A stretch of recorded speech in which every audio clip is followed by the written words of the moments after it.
This video is just a quick run through a document I've written which explains with a couple of detailed examples how to manually calculate the 5-number summary. And the reason I've prepared it, one reason I've prepared it, is that there's going to be one question in the coming test which will require you to do that manually. The actual reason I'm teaching you this is more about helping you build a kind of intuitive understanding of the spatial relationships in the 5-number summary. In practice, in real life, you would rarely do this manually. You'd use software or a spreadsheet program to do it. And I'll talk to you in week 4 about how to do that. So let's just go through. I'll go through the highlights, but really the best way to learn this is to sit down with the document and follow it yourself. And then I've put a couple of practice examples at the end that you can try out with the solutions.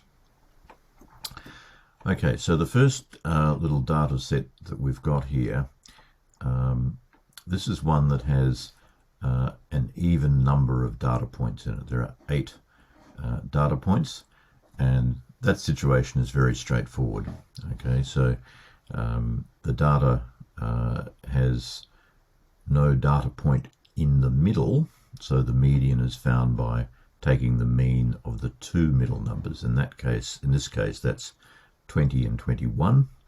Calculation simple enough. 20 plus 21 divided by 2 is 20.5, so that's the median. And just by looking at the sorted list of numbers, we can see that the minimum is 2 and the maximum is 26. And let me just remind you that you do need to sort the numbers when you do this. So every time I test students on this, there will be 1 or 2 students in the class who forget to sort the data, and of course they'll end up with nonsense answers. All right, so that's fine. The next challenge is to find the quartiles Q1 and Q3. So Q1 is always the median of the lower half of the data. Q3 is always the median of the upper half. The only thing that gets tricky in this 5-number summary is working out exactly which data points are in the lower half and which are in the upper half. Now, in the example we have here, this is completely straightforward because we have 8 data points. Half of 8 is 4, so we have the lower 4 there, 2, 4, 6, 20, and the upper 4, 21, 22, 26, 26. So that's kind of straightforward. They're 2 even-numbered halves, so we take the middle 2. So the Q1 is the mean of 4 and 6, and the calculation is there. The answer is 5. And Q3 is the mean of 22 and 26, and that's also a straightforward calculation, 24. So having done that, we've now got the 5-number summary. Maximum is 26, Q3 is 24, and so on. The final step is to identify whether there are any outliers. And the first thing we do there is we work out what is the interquartile range, the IQR, and that's just Q3, which is 24, minus Q1, and the answer is 19. And then we calculate the upper fence and the lower fence. So the idea being that outliers are any data points that are bigger than the upper fence or smaller than the lower fence. So the upper fence is Q3 plus 1.5 times the IQR. So that's 24 plus 1.5 times 19, and the calculation's done there. It's 52.5. And similarly, the lower fence is Q1 minus 1.5 times the IQR. 5 minus 1.5 times 19, and that's the negative number, negative 23.5. So when we look at the data, it's clear that none of our data points are above the upper fence or below the lower fence, so there are no outliers in that little data set. On the next page, I have, where are we? Whoops. A little bit jumpy here. Sorry about this. go. No.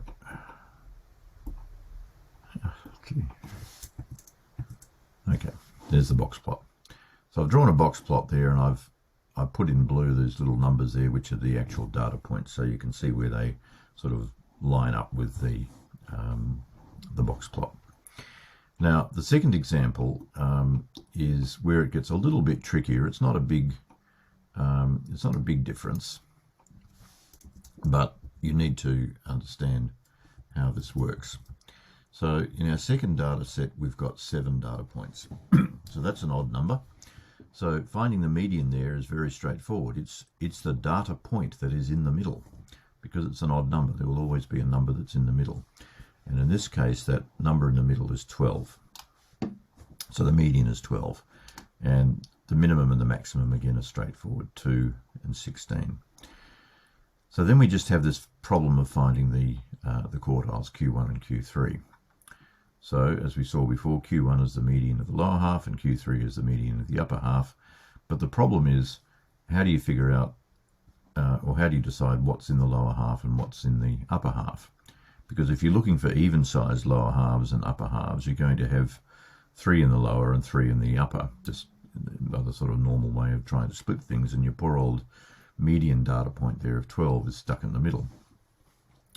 It turns out, as I've mentioned in class, there's lots of ways of solving this problem, and I've given you a reference there to an article if you really want to know more about this, but I don't suggest really that you look that up and read it unless you actually are really curious about it. So the solution is pretty simple for the canonical version, and that is that in this case, the median is included in both the lower half and the upper half. So what we do is our lower half is 2, 10, 10 and 12, so it's got that median point in it, and the upper half is 12, 12, 12 and 16, so that also has that median point. So then it just becomes a straightforward calculation like the previous case. The median of the lower half is the mean of 10 and 10, which is 10, and the median of the upper half is the mean of 12 and 12, which is 12. So here's our 5-number summary. Now, one thing that's interesting about this is that the Q3 and the median are the same number, the same value. They're actually different members of our little data set, but they are the same value. And we'll see the implications of that for the box plot in a moment. All right, now to check for outliers, we need to calculate the interquartile range.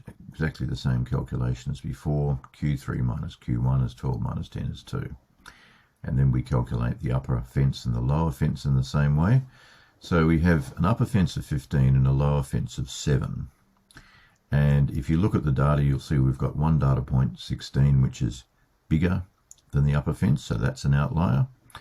And we have one data point 2, which is smaller than 7, so that is also an outlier. And now my screen's going to jump around. So 16 is an outlier, 2 is an outlier. Now here's the box plot. Now this is one of those slightly unusual looking box plots. So the first thing to note is that the box itself only has a left half and not a right half. Okay, so what you see there when you look at the box on the left half, you see the left half of the box. That's the region between Q1 and the median. And then you've got the median is this heavier line here at 12, but there's no right half to the box. And the reason for that is that the median and Q3 have the same value. So essentially the right half of the box is just squashed down under the median. And you can see the outliers there. The other thing that's missing here is there's no whiskers.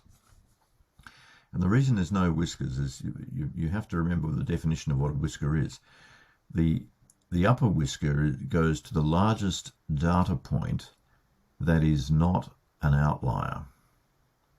And the lower whisker goes to the lowest data point that is not an outlier.